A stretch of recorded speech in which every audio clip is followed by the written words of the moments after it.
Hello friends, welcome to study bus. अगर हम top MBA colleges की लिस्ट बनाते हैं उसमें आपका एक कॉलेज का नाम आता है GIM which is Goa institute of management. तो इसी से रिलेटेड एक इंपॉर्टेंट अपडेट है सारे के सारे एमबीए एस्पिरेंट्स के लिए। भाई इनका जो अर्ली बर्ड फॉर्म का डिस्काउंट है वो कल तक वैलिड है। तो इस वीडियो में एक कंप्लीट क्लैरिटी देने वाला हूं किस तरह से इनका सिलेक्शन प्रोसेस होता है, किस तरह के कोर्सेज है, कौन कौन से कोर्सेज आपको अप्लाई करने हैं, फॉर्म फिलिंग का प्रोसेस क्या है, सारे के सारे कोर्सेज की इंडिविजुअल प्लेसमेंट कैसे जा रही है, कौन सा ऐसा कोर्स है जो अपकमिंग फ्यूचर में एक बिग शॉट बनने वाला है। तो कंप्लीट डिटेल्स आपको यहां पे समझाने वाला हूं। देखो एक चीज ध्यान रखना, गोवा इंस्टीट्यूट ऑफ मैनेजमेंट का सिलेक्शन प्रोसेस थोड़ा सा डिफरेंट होता है, यहां अचीवर्स राउंड भी होता है। तो एक एक चीज इस वीडियो में मैं आपकी क्लियर कर दूंगा। So my name is Saurabh Kothari, let's start. तो सबसे पहले अगर मैं जीआईएम की बात करूं तो आप सबने भाई कॉलेज का नाम सुना हुआ है, गोवा में ये सिचुएटेड है।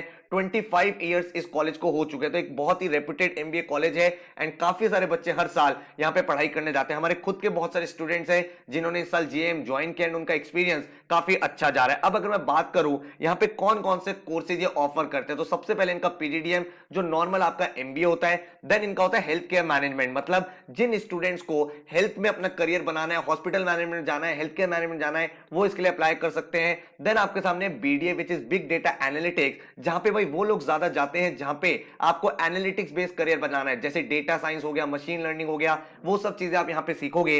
देन आपके सामने एक कोर्स है बीआईएफएस। तो ये एक ऐसा कोर्स है जो आने वाले टाइम में काफी अपकमिंग है, क्योंकि ये है banking, insurance and financial services. And आपको पता है आने वाले टाइम में भाई जितने भी कंपनीज है, कोई मर्जर होता है, कोई एक्विजिशन होता है, अगर आप इकोनॉमी की बात करोगे तो बैंकिंग उसका लाइफलाइन है, फाइनेंशियल सर्विसेज की रिक्वायरमेंट हर एक कॉर्पोरेट में है। तो इनके बारे में डिटेल में डिस्कशन करेंगे। अगर मैं सीट मैट्रिक्स की बात करूं तो पीजीडीएम की टोटल 300 सीट्स हैं, हेल्थ केयर मैनेजमेंट की 60 सीट्स हैं, बिग डेटा एनालिटिक्स की 120 सीट्स हैं एंड बीएएफएस की टोटल 60 सीट्स है। तो ये चारों प्रोग्राम्स में इंडिविजुअल सीट्स हैं। एंड अगर मैं बात करूं इंपॉर्टेंट डेट्स की तो ये स्लाइड थोड़ी सी ध्यान से समझ लो। सबसे पहले भाई अर्ली बर्ड अगर आपको डिस्काउंट लेना है, अगर आप जीएम का फॉर्म फिल करना चाहते हो, 6 दिसंबर इज द लास्ट डेट। देखो एक चीज ध्यान रखो, वो ये है कि कैट का एग्जाम आपने ऑलरेडी दे दिया है, एक्सपेक्टेड रिजल्ट आपको पता है। जीएम के साथ जो गुड पार्ट है वो ये है कि ये मल्टीपल एग्जाम्स का स्कोर एक्सेप्ट करता है। इसके साथ ही ये अचीवर्स राउंड में आपको स्कोर भी नहीं देखता। अगर आपके मान लो प्रोफाइल अच्छी है, आपने लाइफ में कुछ अच्छा किया हुआ है, 10 12 अच्छे हैं, या फिर आपने किसी कंपटीशन में नेशनल लेवल पर पार्टिसिपेट किया है, तो even at a lesser score you can get on the spot admission. पूरा प्रोसेस आपको बताऊंगा, तो मैं रिकमेंड आपको ये करूंगा फॉर्म फिल कर दो, एक अच्छा ऑप्शन आपके लिए बन जाएगा। तो 6 दिसंबर तक आप अर्ली बर्ड का फॉर्म यहां पे फिल कर सकते हो। अब जैसे कि मैंने आपको बताया यहां पे 4 प्रोग्राम्स है, 1 2 3 4। तो अगर आप किसी भी एक प्रोग्राम में अप्लाई करते हो तो जो आपका फीस है दैट इज 2000 प्लस जीएसटी, 2 में अप्लाई करते हो तो 2250, 3 में अप्लाई करते हो तो 2500, 4 में अप्लाई करते हो तो 2750। देखो अगर आप चारों में अप्लाई कर सकते हो वेल एंड गुड है, आपके सारे ऑप्शंस ओपन रहेंगे। लेकिन अगर आपका ये क्वेश्चन है सर मुझे कोई भी 2 प्रोग्राम में अप्लाई करना है तो आप कौन से रिकमेंड करोगे, तो वो मैं आपको यहां पे समझा देता हूं। एक चीज ध्यान रखना, अर्ली बर्ड का बेनिफिट ये है कि यहां पे आपको डिस्काउंट मिल रहा है। आप देख पा रहे हो जब 6 दिसंबर चली जाएगी उसके बाद जो फीस है वो 2500 फॉर्म फिलिंग की हो रही है, तो बेकार में पैसे एक्स्ट्रा क्यों देने। अगर आप फॉर्म फिल करना ही चाहते हो तो क्यों ना आप पहले ही फॉर्म फिल कर दो, ताकि एटलीस्ट आपकी यहां पे कुछ सेविंग बन जाएगी। अब क्वेश्चन ये निकल के आता है सर कौन कौन से कोर्सेज अप्लाई करने हैं एंड उन कोर्सेज का एलिजिबिलिटी क्राइटेरिया क्या है। तो सबसे पहले हम एलिजिबिलिटी की बात करते हैं। चारों प्रोग्राम्स में एलिजिबिलिटी इनकी सेम है, आपको 50% एग्रीगेट मार्क्स चाहिए अपनी ग्रेजुएशन में, या फिर आप फाइनल ईयर में होने चाहिए। तो अगर आप फाइनल ईयर के स्टूडेंट हो या फिर आपने अपनी ग्रेजुएशन कंप्लीट कर लिया विद 50% मार्क्स, तो आप इस कोर्स में अप्लाई कर सकते हो। अगर आप एससी एसटी कैटेगरी से बिलोंग करते हो तो 45% मार्क्स चाहिए एंड साथ में आपको कैट जैट सीमैट या जीमैट का स्कोर चाहिए होता है। ठीक है, तो ये आपका एलिजिबिलिटी क्राइटेरिया है। अब अगर हम इस कोर्स के प्रोग्राम में प्लेसमेंट्स की बात करें तो जो इनका पीजीडीएम प्रोग्राम है, जो इनका नॉर्मल एमबीए, उसकी प्लेसमेंट है 55 लाख रुपीस। अगर आप बिग डेटा एनालिटिक्स जो मैंने आपको बताया उसका जो हाईएस्ट पैकेज रहा है वो रहा है 40 लाख रुपीस। अगर आप हेल्थ केयर मैनेजमेंट देखोगे उसका जो हाईएस्ट पैकेज रहा है वो रहा है 29 लाख रुपीस। अगर आप बैंकिंग, इंश्योरेंस, फाइनेंशियल सर्विसेज देखते हो इसका पैकेज हाईएस्ट रहा है 27 लाख रुपीस। ये जो मैं डेटा बता रहा हूं ये हाईएस्ट पैकेज बता रहा हूं। ठीक है, तो हाईएस्ट पैकेज की टर्म में काफी अच्छा लग रहा है, क्योंकि भाई आप देख पा रहे हो पैकेजेस काफी हाई है। अगर हम एवरेज को कंपेयर करें तो यहां पे आप एवरेज सैलरीज भी चारों प्रोग्राम में देख सकते हो। अगर हम पीजीडीएम की बात करें तो एवरेज सैलरी है 14.66 लाख रुपीस। अगर आप बिग डेटा एनालिटिक्स की बात करोगे एवरेज सैलरी है 17.2 लाख रुपीस। अगर आप हेल्थ केयर मैनेजमेंट की बात करोगे तो एवरेज सैलरी है 16.04। एंड अगर आप बैंकिंग, इंश्योरेंस, फाइनेंशियल सर्विसेज की बात करोगे तो यहां पे इनका एवरेज सैलरी निकल के आता है 14.21। तो अगर हम ये डेटा एनालाइज करें तो आप समझ सकते हो ये जो प्लेसमेंट है ये किसकी इक्विवेलेंट है भाई। अगर आप ये प्लेसमेंट देखोगे तो आज की डेट में इस टाइप का प्लेसमेंट डेटा आप देख पाओगे न्यू आईएम्स जो बेबी आईएम्स है उनके इक्विवेलेंट है। काफी सारे आईएम्स से बेटर भी है, बेबी आईएम्स से काफी बेटर है। तो अगर आप एक एस्टेब्लिश कॉलेज में एडमिशन लेना चाहते हो, एक अपना रेप्यूटेड करियर स्टार्ट करना चाहते हो, एक प्रोफेशनल जर्नी बहुत अच्छे से बिगिन करना चाहते हो, तो ये कॉलेज आपके लिए अच्छा ऑप्शन बन सकता है। क्वेश्चन आपका ये निकल के आता है सर कौन कौन से कोर्सेज में हम अप्लाई करें। तो अगर आप नॉर्मल पीजीडीएम अप्लाई करना चाहते हो तो जो एक नॉर्मल मैनेजमेंट का कोर्स होता है वो आप अप्लाई कर सकते हो। एक फ्लैगशिप कोर्स है, हमेशा से रहा है हेल्थ केयर मैनेजमेंट उनके लिए जो हेल्थ केयर ऑर्गेनाइजेशन में लॉन्ग रन में जाना चाहते हैं, एंड बिग डेटा एनालिटिक्स उनके लिए है जो बहुत ज्यादा एनालिटिक्स में अपना करियर बनाना चाहते हैं, डेटा साइंस में जाना चाहते हैं, बहुत ज्यादा स्टैट्स का यूज करना चाहते हैं। एंड एक जो अपकमिंग करियर ऑप्शन है जिसके बारे में आपसे डिटेल में बात करने वाला हूं, क्योंकि मुझे लगता है कि आने वाले टाइम में जो बीएफएस प्रोग्राम है इनका ये काफी ज्यादा ग्रो करेगा, क्योंकि ये जो प्रोग्राम है इसके बाद आप जो है फाइनेंशियल सॉल्यूशंस प्रोवाइड करते हो। तो आप different different industries, companies, organization को स्टडी करते हो एंड ऐसे सॉल्यूशन बनाते हो जो बिजनेस के लिए बेनिफिशियल हो। तो ये एक मोर जेनरिक कोर्स है। अगर आप एचसीएम देखोगे ये नीश है एक हेल्थ केयर वालों की, बीडीएम उन लोगों के जो एनालिटिक्स में स्पेसिफिकली जाना चाहते हैं। नॉर्मल कोर एमबीए तो हमेशा से इनका स्ट्रॉन्ग पॉइंट रहा ही है, लेकिन जो एक अपकमिंग करियर ऑप्शन है जिसके लिए आपको अप्लाई करना चाहिए, अगर आप दो कोर्सेज अप्लाई कर रहे हो तो पीजीडीएम एंड पीजीडीएम बीएफएस आप अप्लाई कर सकते हो, ताकि भाई आपका जो होराइजन है, आपकी जो अपॉर्चुनिटीज है वो बेटर होती चले जाए। अगर इस कोर्स के बारे में मैं और डिटेल में बात करूं तो जो MBA in banking and financial services है ये एक ऐसा कोर्स है जिसमें आप पूरे के पूरे फंडामेंटल्स और कॉन्सेप्ट समझते हो बैंकिंग इंडस्ट्री के, इंश्योरेंस इंडस्ट्री के एंड फाइनेंशियल सर्विसेज के। तो कोई भी एक ऐसा कैंडिडेट जो लॉन्ग रन में बैंकिंग में या इंश्योरेंस सेक्टर में अपना करियर बनाना चाहता है उसके लिए कोर्स काफी ज्यादा एप्रोप्रिएट है। जब आप बीएफएस से अपना एमबीए करोगे तो आप कहां कहां जॉब कर सकते हो, आप पब्लिक सेक्टर बैंक्स में जा सकते हो, आप प्राइवेट सेक्टर बैंक में जा सकते हो, स्मॉल फाइनेंस बैंक में जा सकते हो, एनबीएफसी में जा सकते हो। जो क्रेडिट रेटिंग एजेंसीज होती है, आपने देखा होगा बड़ी बड़ी कंपनीज को, कंट्रीज को क्रेडिट रेटिंग एजेंसी दी जाती है, जैसे क्रिसिल होता है, इकरा होता है। तो उन रेटिंग एजेंसीज में अगर आप काम करना चाहते हो तो ये कोर्स आपके लिए काफी अप्रोप्रिएट है। आप स्टॉक एक्सचेंजेस या ब्रोकर्स की जॉब में करना चाहते हो वहां पे हेल्पफुल है।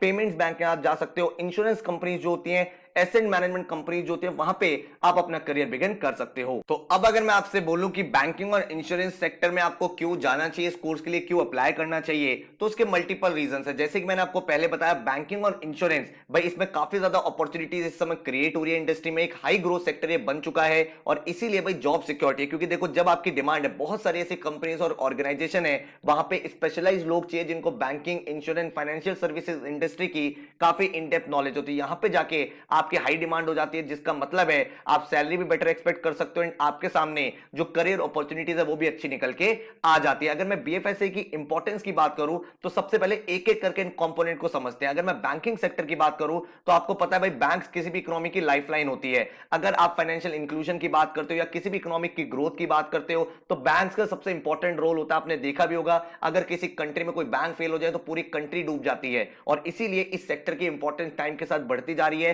क्योंकि कंट्रीज की एस्पिरेशंस इंक्रीज हो रही है, ऑर्गेनाइजेशन की एस्पिरेशन इंक्रीज हो रही है। सिमिलरली आप इंश्योरेंस सेक्टर की बात करोगे तो आपने सुना होगा पहले सिर्फ लाइफ इंश्योरेंस हुआ करता था, बट आज की डेट में इतने सारे रिस्क हैं और इसीलिए इंश्योरेंस सेक्टर काफी ग्रो कर रहा है। आपने सुना होगा हेल्थ इंश्योरेंस होता है, मोटर इंश्योरेंस है, बिजनेस इंश्योरेंस है, ट्रैवल इंश्योरेंस है, लाइफ इंश्योरेंस है। तो हर एक सेक्टर में मल्टीपल करियर अपॉर्चुनिटीज आपके लिए क्रिएट हो रही है। देन आपके सामने फाइनेंशियल सर्विसेज है। दुनिया में कोई भी मर्जर होगा, कोई एक्विजिशन होगा, किसी भी कंपनी को फाइनेंस मैनेज करना होगा तो वो उसी इंसान को हायर करेगा जिसको फाइनेंशियल सर्विसेज की नॉलेज हो। तो ये चीज आपको यहां पे बहुत ज्यादा हेल्प करती है। तो अगर मैं करिकुलम की बात करूं, इस कोर्स में आप क्या पढ़ोगे ताकि आप एक बेटर क्लैरिटी ले पाओ अपने डिसीजन को लेके, तो भाई यहां पे आप देख पा रहे हो बैंकिंग के जो करिकुलम सब्जेक्ट्स है, यहां पे आप बैंकिंग ऑपरेशंस के बारे में पढ़ोगे, क्रेडिट कैसे क्रिएट होता है, credit management, risk management, valuation system के बारे में बात करोगे। अगर हम इंश्योरेंस की बात करें तो यहां पे भाई आप पूरे के पूरे इंश्योरेंस सेक्टर में जो इनोवेशंस हो रहे हैं वो आप सीखोगे। आपको पता है आज की डेट में जो इंश्योरेंस सेक्टर है वहां पे ब्लॉकचेन टेक्नोलॉजी की हेल्प से डायरेक्ट कॉन्ट्रैक्ट बन रहे हैं, तो उसका क्या फ्यूचर है, कितनी सारी अपॉर्चुनिटीज यहां पे क्रिएट हो सकती है वो आप यहां पे सीखोगे। उसके बाद फाइनेंशियल सर्विसेज की बात करें तो यहां पे आप मोर और लेस वो सारी चीजें सीखोगे जो फाइनेंस का पार्ट होती है, चाहे वो रिस्क मैनेजमेंट हो या फिर वो जो फाइनेंशियल सेक्टर के सब्जेक्ट होते हैं वो सारी चीजें आप यहां पे सीखने वाले हो। अगर हम बात करें करियर प्रोस्पेक्ट की कि अगर आप एमबीए बीआईएफएस करते हो तो कहां पे आप करियर बना सकते हो। तो मल्टीपल अपॉर्चुनिटीज है, जैसे कोर एमबीए में होता है उसी तरह से यहां पे भी आप फाइनेंशियल एनालिस्ट बन सकते हो, आप इन्वेस्टमेंट बैंकर बन सकते हो, अकाउंट्स असिस्टेंट की जॉब है, मार्केटिंग एनालिस्ट की जॉब है, इक्विटी रिसर्च एनालिस्ट आप बन सकते हो, इंश्योरेंस फाइनेंस मैनेजर बन सकते हो, फाइनेंस मैनेजर की जॉब्स हैं, ऑपरेशन मैनेजमेंट में आप जा सकते हो, सीनियर अकाउंटेंट हो गया, सिक्योरिटीज एनालिस्ट, रिस्क एनालिस्ट। तो ये काफी सारी अपॉर्चुनिटीज आपके सामने यहां निकल के आती है। तो अगर मैं टॉप कंपनीज की बात करूं जिन्होंने इस पर्टिकुलर प्रोग्राम से लास्ट ईयर बच्चों को हायर किया है, तो आप देख सकते हो Mastercard, Asian Paints, Vedanta, Amazon, Flipkart, Reliance Jio, Infotech, ICICI, Google, EY, KPMG, Deloitte, पीडब्ल्यूसी, मैकेंजी, आदित्य बिरला। तो जितनी भी टॉप कंपनीज है वो आ रही हैं इस समय एंड इस प्रोग्राम के लिए हायर कर रही है। तो आप समझ सकते हो एक कोर एमबीए के साथ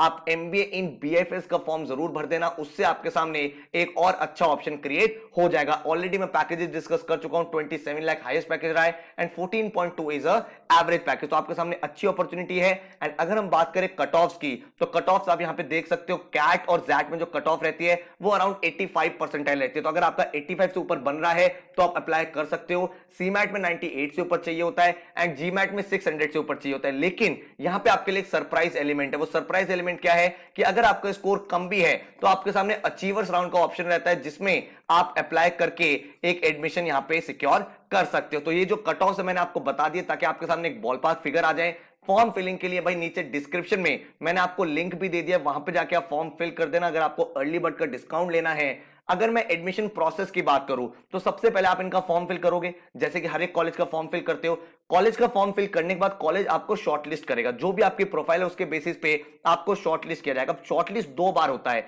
सबसे पहले आप अचीवर्स राउंड, आपको अलग अलग फॉर्म नहीं भरना, फॉर्म आपको एक ही बार बनना है। अगर आपकी प्रोफाइल अच्छी है तो आपको अचीवर्स राउंड के लिए कॉल आ जाएगा, मतलब अब आपको कैट जैट स्कोर की रिक्वायरमेंट नहीं है, अब आप शॉर्टलिस्ट हो चुके हो। अब आप अपने इंटरव्यू में अच्छा परफॉर्म करो, अगर आपने इंटरव्यू अच्छा किया तो आपको ऑन द स्पॉट ऑफर मिल जाएगा, जिसका मतलब आपकी सीट सिक्योर हो चुकी है एंड आपका एडमिशन कंफर्म हो गया है। अगर किसी रीजन की वजह से आपका अचीवर्स राउंड में नहीं शॉर्टलिस्ट आता है तो ऑटोमेटिकली वो फॉर्म जो है आपका रेगुलर राउंड में जाएगा, जिसमें आपका कैट का जो स्कोर है, जैट का स्कोर है, या सीमैट या जीमैट जो भी स्कोर से आपने अप्लाई किया है उसका स्कोर कंसीडर होगा, पूरा प्रोसेस कंप्लीट होगा एंड देन आपकी फाइनल मेरिट लिस्ट बन जाएगी, जिसके बाद आपको यहां पे एडमिशन सीट मिल जाएगी। अगर मान लो आपका अचीवर्स राउंड में कॉल आती है और आप अचीवर्स राउंड में सेलेक्ट नहीं होते हो तो ऑटोमेटिकली जो आपका स्कोर है वो रेगुलर राउंड इंटरव्यूज में काउंट हो जाएगा। तो इसका मतलब ये है कि अगर आपका अचीवर्स राउंड में नहीं भी होता है तो रेगुलर राउंड के थ्रू आपका एडमिशन प्रोसेस हो सकता है। तो आपने यहां पे देख लिया है रेगुलर राउंड और उसमें क्या चीजें रहती है। आपका जो जैट, कैट, जीमैट, सीमैट का स्कोर है उसके 40% वेटेज है,